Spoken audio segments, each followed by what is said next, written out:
بسم اللہ الرحمن الرحیم۔ السلام علیکم دوستو، دنیا بھر کی خبروں میں آج آپ سنیں گے، لیکن اس سے پہلے اگر ہو سکے تو لائک اور سبسکرائب کا بٹن ضرور دبا لیں۔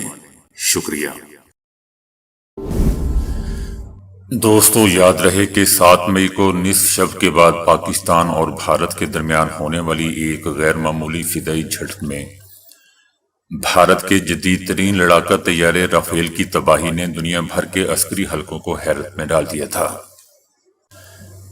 برطانوی میڈیا نے اپنی تفصیلی رپورٹ میں اس واقعے کی اصل وجوہات، تکنیکی پہلوؤں اور خفیہ معلومات کی ناکامیوں پر روشنی ڈالی ہے۔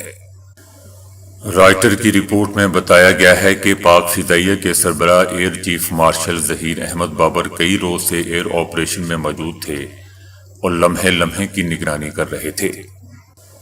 جیسے ہی بھارتی طیاروں کی بڑی تعداد ریڈار پر ظاہر ہوئی، پاک فضائیہ کے چیف نے فوری طور پر چینی ساختہ J-10 طیارے روانہ کرنے کا حکم دے دیا اور خاص طور پر رافیل طیاروں کو نشانہ بنانے کی ہدایت بھی کی۔ رائٹر نے انٹیلیجنس ذرائع کے حوالے سے دعویٰ کیا کہ رافیل کی تباہی کی سب سے اہم وجہ بھارتی انٹیلیجنس کی غلطی بنی، جس نے چینی ساختہ PL-15 میزائل کی اصل رینج کا غلط اندازہ لگایا۔ بھارتی پائلٹ یہ سمجھتے رہے کہ وہ پاکستانی میزائلوں کی پہنچ سے باہر ہیں، حالانکہ اصل میں PL-15 کی رینج 200 کلومیٹر یا اس سے زیادہ نکلی۔ اس میزائل کو پاکستانی J-10C طیارے نے فائر کیا اور یہی وار رافیل کو لے ڈوبا۔ پاکستان نے نہ صرف میزائلوں کی ذریعے برتری حاصل کی، بلکہ اس نے ایک جدید کل چین کا نظام بھی ترتیب دیا۔ رائٹرز کا کہنا ہے کہ 4 پاکستانی حکام نے تصدیق کی کہ یہ نیٹ ورک زمین، فضا اور خلا میں موجود سینسر کو جوڑتا ہے، جس میں پاکستانی ساختہ 17 ڈیٹا لنک اور سویڈن کا ساختہ نگرانی کرنے والا طیارہ بھی شامل تھا۔ اس نظام کے تحت پاکستانی J-10C طیارے ریڈار بند رکھ کر دشمن کی نظروں سے چھپ کر پرواز کرتے رہے، جبکہ دور پرواز کرتا نگرانی طیارہ انہیں ریئل ٹائم فیڈ دیتا رہا۔ رافیل طیارے کو گرائے جانے کی خبر کے بعد فرانسیسی کمپنی ڈیسالٹ کے شیئر میں کمی دیکھی گئی۔ انڈونیشیا جیسا ملک جو رافیل خریدنے والا تھا، اب چینی J-10C میں دلچسپی لینے لگا ہے۔ اگرچہ دوستو، بھارت نے باضابطہ طور پر رافیل کے گرنے کی تصدیق نہیں کی، لیکن فرانسیسی فضائیہ کے سربراہ ڈیسالٹ کے اعلیٰ حکام نے جون میں اشارہ دے دیا تھا کہ بھارت نے رافیل کھو دیے ہیں۔ 7 مئی کی اس شکست کے بعد بھارت نے اپنی فضائی حکمت عملی تبدیل کی۔ 10 مئی کو بھارتی فضائیہ نے پاکستان کے 9 ایئر بیسز اور ریڈارز پر حملے کیے، جن میں ایک نگرانی کا طیارہ بھی شامل تھا۔ بھارتی برہموس میزائل نے بار بار پاکستانی دفاعی نظام میں دراڑیں ڈالنے کی کوشش کی، لیکن ناکام رہا اور اس ناکامی کے چند دن بعد ہی امریکہ کی ثالثی میں پاکستان کے ساتھ جنگ بندی پر مجبور ہو گیا۔ اس شکست فاش کے بعد بھارتی حکام نے بارہا الزام عائد کیا کہ پاکستان کو لڑائی کے دوران چائنا سے لائیو ان پٹ یعنی سیٹلائٹ اور ریڈار ڈیٹا ملتا رہا۔ یاد رہے دوستو کہ لوک سبھا میں رکن اسمبلی امریندر سنگھ نے یہ دعویٰ کیا کہ انہوں نے خود BS-001 رافیل کو بھارتی پنجاب میں گرتے دیکھا۔ انہوں نے اپنی اس بات کے شواہد بھی ایوان میں پیش کیے، تاہم بھارتی حکومت نے اب تک اس واقعے میں کوئی باضابطہ موقف اختیار نہیں کیا۔ روسی صدر پیوٹن نے یوکرین کے ساتھ مزید امن مذاکرات کی امید کا اظہار کرتے ہوئے واضح کیا ہے کہ جنگ کا پانسا اس وقت بھی روس کے پاس ہے۔ روسی صدر نے کہا کہ اگر صدر ٹرمپ کو مایوسی ہوئی ہے تو وہ صرف ضرورت سے زیادہ توقعات کا نتیجہ ہے، یہ ایک عمومی اصول ہے۔ صدر پیوٹن کا کہنا تھا کہ ہمیں ایک ایسا پائیدار اور مکمل امن چاہیے جو نہ صرف روس اور یوکرین بلکہ پورے یورپ کی سلامتی کو یقینی بنائے۔ صدر پیوٹن نے کہا کہ ہمیں ایک ایسا پائیدار عمل چاہیے۔ روسی صدر کا یہ بھی کہنا تھا کہ استنبول میں یوکرین کے ساتھ ہونے والے 3 دور کے امن مذاکرات میں کچھ مثبت پیش رفت ہوئی ہے اور مذاکرات جاری رکھنا چاہتے ہیں۔ روسی صدر پیوٹن نے دوستو اس بات پر بھی زور دیا کہ امن سے متعلق کوئی بھی پیش رفت تفصیلی بات چیت کے ذریعے بغیر ممکن نہیں، اور یہ عوامی سطح پر نہیں بلکہ پرسکون ماحول میں ہونی چاہیے۔ یاد رہے دوستو کہ صدر ٹرمپ نے حالیہ دنوں میں روس پر شدید تنقید کرتے ہوئے اسے مکمل بکواس اور یوکرین پر روسی حملوں کو قابل نفرت کہا تھا۔ امریکی صدر نے خبردار کیا تھا کہ اگر روس نے یوکرین کے ساتھ جنگ ختم نہ کی تو اس پر اور اس کے تیل خریدنے والے ممالک خصوصاً چائنا اور بھارت پر بھی نئی پابندیاں عائد کی جائیں گی۔ صدر ٹرمپ کا کہنا ہے کہ سنا ہے کہ جرمانہ عائد کرنے کے اعلان کے بعد بھارت نے روس سے پیٹرول کی خریداری بند کر دی ہے۔ ان کا کہنا تھا کہ اس حوالے سے مصدقہ اطلاعات تو نہیں ہے، لیکن میں نے ایسا سنا ہے اور مجھے اندازہ ہے کہ بھارت بھی یہی کرے گا۔ تاہم دوستو، بھارتی حکومت نے کہا ہے کہ صدر ٹرمپ کے جرمانہ عائد کرنے کے بیان سے آگاہ ہیں، لیکن فوری طور پر روس سے تیل کی خریداری کو نہیں روک سکتے۔ بھارتی حکومت کا کہنا ہے کہ بھارت اور روس کے درمیان تیل کی خریداری کا طویل المدتی معاہدہ ہے جو ابھی جاری ہے، اور اسے درمیان میں کس طرح روکا جا سکتا ہے۔ یاد رہے دوستو کہ گزشتہ ماہ صدر ٹرمپ نے کہا تھا کہ بھارت کو روسی اسلحہ اور تیل کی خریداری پر اضافی جرمانوں کا سامنا کرنا پڑے گا۔ تاہم بعد میں صدر ٹرمپ کا یہ بھی کہنا تھا کہ انہیں اس سے کوئی فرق نہیں پڑتا کہ بھارت روس کے ساتھ کیا کرتا ہے۔ یہ بھی دوستو یاد رہے کہ روسی تیل اس وقت بھارت کی کل درآمدات کا تقریباً 35% ہے، جو کہ بھارت کا سب سے بڑا تیل سپلائر بھی ہے۔ چینی J-20 لڑاکا طیارے نے دوستو جاپان کے قریب انتہائی حساس اور سخت نگرانی والے فضائی علاقے میں کامیاب پرواز کی ہے، جس نے دفاعی ماہرین کو حیرت میں ڈال دیا ہے۔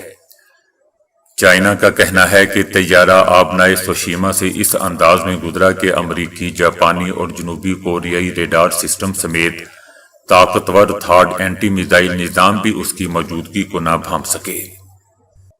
چائنا کا کہنا ہے کہ اس طیارے کی یہ پرواز اس علاقے سے ہوئی جو دنیا کے سب سے زیادہ نگرانی والے فضائی زون میں شمار ہوتا ہے۔ اس خطے میں جدید ترین فضائی نگرانی کے آلات نصب ہیں، جن میں امریکی ساختہ ٹیکنالوجی بھی شامل ہے، لیکن چائنا کا کہنا ہے کہ یہ طیارہ تمام تر رکاوٹوں کو عبور کرتے ہوئے کامیابی سے آگے بڑھا تھا۔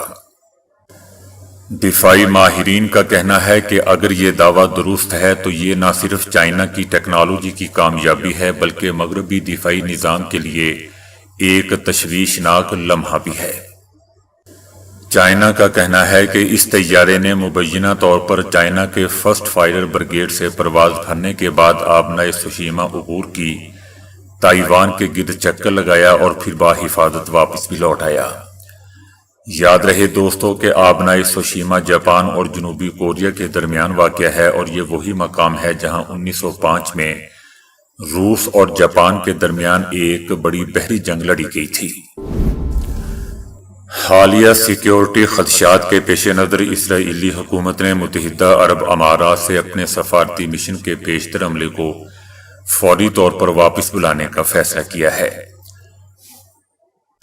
اسرائیل کا کہنا ہے کہ ایرانی حمایت یافتہ گروپوں بشمول حماس، حزب اللہ اور دیگر عالمی جہادی تنظیموں نے اسرائیلی مفادات کو نشانہ بنانے کی کوششیں تیز کر دی ہیں۔ خصوصاً UAE میں مقیم اسرائیلی اور یہودی شہریوں کو ممکنہ حملوں کا نشانہ بنائے جانے کا خدشہ ظاہر کیا جا رہا ہے۔ یہ اقدام دوستو اس وقت سامنے آئے ہیں جب اسرائیل کو ایران کے ممکنہ انتقامی حملوں کے علاوہ غزہ میں جاری انسانی بحران پر بھی بین الاقوامی دباؤ کا سامنا ہے۔ گزشتہ نومبر میں متحدہ عرب امارات میں ایک اسرائیلی یہودی کے قتل کے واقعے کے بعد صورتحال کشیدہ ہے، جس کے بعد دوستو مارچ میں 3 افراد کو سزائے موت بھی سنائی گئی تھی۔ 2020 میں ابراہم معاہدے کے تحت متحدہ عرب امارات اور اسرائیل کے درمیان رسمی تعلقات قائم ہوئے تھے، جس کے بعد سے اماراتی سرزمین پر اسرائیلی اور یہودی برادری کی موجودگی میں نمایاں اضافہ دیکھا گیا تھا۔ تاہم اب اس خطے میں اسرائیلیوں کے لیے سیکیورٹی صورتحال کو لے کر پیدا ہونے والے نئے خدشات نے دونوں ممالک کے تعلقات میں ایک نئی دراڑ پیدا کر دی ہے۔ صدر ٹرمپ کی انتظامیہ اسرائیل کے ساتھ تعلقات قائم کرنے کے لیے آذربائیجان اور دیگر متعدد وسطی ایشیائی ممالک کو ابراہم معاہدے میں دوستوں شامل کرنے کے لیے متحرک ہے اور مذاکرات کر رہے ہیں۔ ماہرین کا کہنا ہے کہ آذربائیجان اور دیگر وسطی ایشیائی ممالک کے اسرائیل کے ساتھ پہلے ہی طویل عرصے سے تعلقات قائم ہے اور اس معاہدے میں شامل کرنے کا مقصد نمائشی ہے تاکہ تجارت اور عسکری تعاون سمیت تعلقات مضبوط بنانے پر توجہ دی جائے۔ ٹرمپ انتظامیہ نے اس حوالے سے دوستوں کئی ممالک کے نام لیے ہیں، تاہم آذربائیجان کے ساتھ انتہائی منظم اور سنجیدہ مذاکرات ہو رہے ہیں۔ تاحال یہ واضح نہیں ہے کہ دیگر وسطی ایشیائی ممالک میں سے کس کے ساتھ رابطہ کیا گیا ہے، جبکہ خطے میں قازقستان، ازبکستان، ترکمانستان، تاجکستان وغیرہ جیسے ممالک شامل ہیں۔ صدر ٹرمپ کی انتظامیہ یا امریکی اسٹیٹ ڈپارٹمنٹ نے وسطی ایشیائی ممالک کے دوستوں نام تو نہیں بتائے، تاہم اتنا کہا ہے کہ ابراہم معاہدے کی توسیع صدر ٹرمپ کے بنیادی اہداف میں سے سب سے اہم ہے۔ صدر ٹرمپ کی اس کوشش کے نتیجے میں ان کی انتظامیہ کو امید ہے کہ سعودی عربیہ کو بھی قائل کر لیا جائے گا۔ دوستو، اگر سعودی عربیہ بھی قائل ہو گیا تو پاکستان کا بھی قائل ہونا تو پھر مسٹ ہے، جو کہ صحیح نہیں ہوگا۔ لیکن دوستو یہ بھی یاد رہے کہ دوسری جانب سعودی عربیہ بارہا واضح کر چکا ہے کہ وہ اس وقت اسرائیل کو تسلیم کرنے کا قدم نہیں اٹھائے گا جب تک فلسطین کو ریاست کے طور پر تسلیم نہیں کیا جاتا، اور حالیہ جنگ کے نتیجے میں غزہ ہونے والی بربریت کے بعد سعودی عرب کے لیے اس طرح کا معاہدہ کرنا ناقابل قبول اور آسان بھی نہیں ہوگا۔ دوستو، اس کا مطلب تو یہ ہے کہ اگر دو ریاستی فارمولہ کامیاب ہو جاتا ہے، اس کو مان لیا جاتا ہے، اسرائیل بھی مان لیتا ہے، تو کیا یہ سارے اسلامی ممالک اسرائیل کو مان لیں گے؟ لیکن یہ بھی سوچنا ہوگا کہ ایران یا دنیا کے مسلمان آبادی عوام ایسے کسی بھی دو ریاستی حل کو نہیں مانتی۔ ان کا صرف یہ ماننا ہے کہ امریکہ کا یہ ناجائز بچہ یہاں سے دفع ہو جائے۔ صدر ٹرمپ نے سابق روسی صدر کے بیان پر امریکی جوہری آبدوزیں روس کے قریبی علاقوں میں تعینات کرنے کا حکم دے دیا ہے۔ صدر ٹرمپ کا کہنا ہے کہ سابق روسی صدر کے انتہائی اشتعال انگیز بیان کے بعد میں نے 2 جوہری آبدوزوں کو مناسب خطے میں تعینات کا حکم دیا ہے۔ صدر ٹرمپ کا کہنا تھا کہ سابق روسی صدر اس وقت روس کی سیکیورٹی کونسل کے چیئرمین ہیں۔ صدر ٹرمپ کا کہنا تھا کہ یہ اقدام اس لیے کیا گیا ہے تاکہ یہ احمقانہ اور اشتعال انگیز بیانات کہیں بیانات سے بڑھ کر کچھ اور نہ کر بیٹھیں۔ صدر ٹرمپ کا کہنا تھا کہ الفاظ بہت اہم ہوتے ہیں اور غیر ارادی نتائج کا سبب بھی بن سکتے ہیں، لیکن مجھے امید ہے کہ یہ بیانات اس طرح کے نہیں ہوں گے۔ دوستو، صدر ٹرمپ کو چاہیے کہ کسی شیشے کے سامنے، آئینے کے سامنے کھڑے ہو کر اپنے الفاظوں کا بھی جائزہ لے، شکل کے ساتھ ساتھ۔ شکل کا تو آئینے کے سامنے دوستو کھڑے ہو کر جائزہ لیا جا سکتا ہے، لیکن صدر ٹرمپ کے الفاظوں کا جائزہ وہ کس طرح لیں گے؟ بہرحال صدر ٹرمپ کا کہنا تھا کہ مجھے ابھی آگاہ کیا گیا ہے کہ اس ماہ روس کے تقریباً 20,000 فوجی یوکرین جنگ میں مارے گئے ہیں۔ روس نے اس جنگ میں اب تک 1,12,500 فوجی کھو دیے ہیں۔ یہ ساری اموات غیر ضروری طور پر ہوئی ہیں۔ صدر ٹرمپ کا کہنا تھا کہ یوکرین کا بھی اس جنگ میں بہت بڑا نقصان ہوا ہے۔ صدر ٹرمپ نے سابق امریکی صدر جو بائیڈن کی طرف اشارہ کرتے ہوئے کہا کہ یہ ایک ایسی جنگ ہے جو نہیں ہونی چاہیے تھی، یہ بائیڈن کی جنگ ہے، یہ میری یا ٹرمپ کی جنگ نہیں ہے، میں صرف یہ دیکھ رہا ہوں کہ اس کو کیسے ختم کیا جا سکتا ہے۔ دوستو، یاد رہے کہ روس کے سابق صدر نے گزشتہ دنوں امریکی صدر ٹرمپ کو مخاطب کرتے ہوئے کہا تھا کہ ٹرمپ یاد رکھو کہ روس کے پاس سوویت دور کے جوہری حملوں کی صلاحیت رکھنے والے ہتھیار ہیں جو آخری حربہ ہوگا۔ روس کے سابق صدر نے روس کے خفیہ سیمی آٹومیٹڈ کمانڈ سسٹم کا حوالہ دیتے ہوئے دوستوں کہا تھا کہ ٹرمپ کو یاد رکھنا ہوگا کہ مشہور زمانہ ڈیڈ ہینڈ کتنا خطرناک ہو سکتا ہے۔ روس کا یہ نظام اس لحاظ سے تیار کیا گیا ہے کہ اگر کسی دشمن کی جانب سے اس کی قیادت یعنی صدر پیوٹن کو حملے سے نشانہ بنایا گیا تو جوہری نظام کو لانچ کر دیا جائے گا۔ اڈیالہ جیل راولپنڈی کے سپرنٹینڈنٹ نے عمران خان کے بیٹے قاسم خان کے بیان پر رد عمل دیتے ہوئے کہا ہے کہ جیل میں کوئی قیدی ہیپاٹائٹس سے متاثر نہیں ہے۔ اڈیالہ جیل کے سپرنٹینڈنٹ کا کہنا تھا کہ تمام قیدیوں کا ہیپاٹائٹس بی، سی اور HIV ٹیسٹ کیا جاتا ہے۔ اڈیالہ جیل میں حالیہ معائنے میں کوئی بھی مریض ہیپاٹائٹس سے متاثر نہیں ہے۔ اڈیالہ جیل میں قیدیوں کا میڈیکل چیک اپ روٹین میں کیا جاتا ہے اور ریگولر کیا جاتا ہے۔ ان کا کہنا تھا کہ اگر کوئی قیدی کسی وائرل بیماری میں مبتلا پایا جائے تو اسے باقی قیدیوں سے الگ کیا جاتا ہے۔ فی الوقت اڈیالہ جیل میں ہیپاٹائٹس سے کوئی قیدی متاثر نہیں ہے۔ بعد میں کچھ کہا نہیں جا سکتا۔ عمران خان کے بیٹے قاسم خان نے دوستو حالیہ انٹرویو میں اڈیالہ جیل میں ہیپاٹائٹس سے 10 قیدیوں کی اموات کا دعویٰ کیا تھا۔ قاسم خان کا کہنا تھا کہ انہیں ڈر ہے کہ ان کے والد محترم بھی اس بیماری میں متاثر ہو سکتے ہیں یا متاثر کیا جا سکتا ہے۔ تو دوستو ابھی کے لیے اتنا ہی۔ ویڈیو کو لائک اور شیئر کرنے کا بہت بہت شکریہ۔